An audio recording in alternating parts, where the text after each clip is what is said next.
Sup nerds, Sonic Yoda from SEGADriven here again, and we're going to talk more about bootlegs because apparently you give a shit enough to come and watch me talk about bootlegs.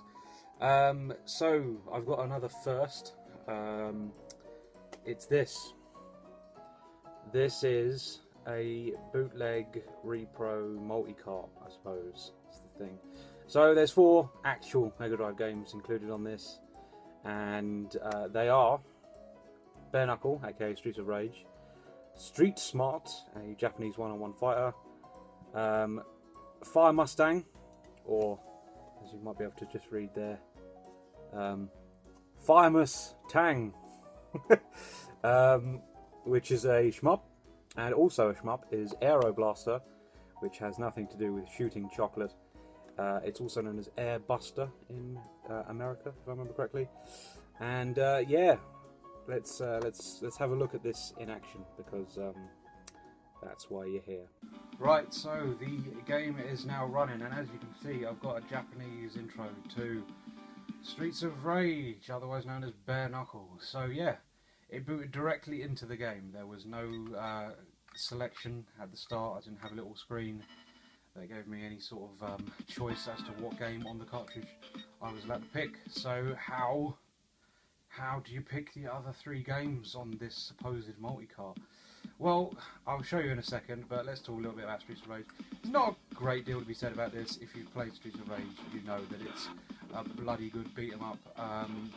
This is just a very straight port of the Japanese version of the game, and yeah, nothing really else to say about it, to be honest with you. This game was obviously a little bit eclipsed by its sequel, which is possibly the best beat 'em up of all time, but there is nothing wrong with the original game whatsoever. It's a damn fine beat 'em up in its own right. It's just shown its age a little bit now, and yeah, nothing wrong with it so far. But yes, so let's talk about how you change games. So it's not as simple as resetting it, which does this. Yeah, for some reason the Sega logo is errored, but it does boot Streets of Rage again as per normal. So yeah, how do you select the game? You've got to turn the console off and back on again.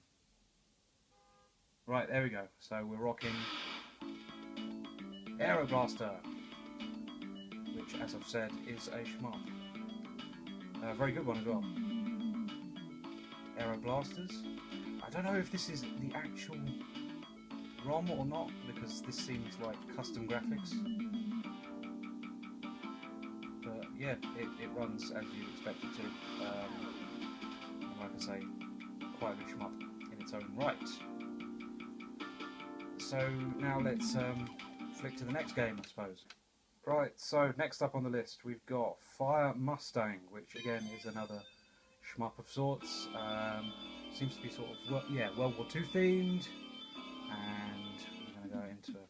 And yeah, there's stuff for you. Lots of parallax scrolling, quite a good little shmup. I'm having to control this with one hand at the moment, and yeah, I can't move up and down. But yeah, it's a very good shmup, and it's something I actually recommend.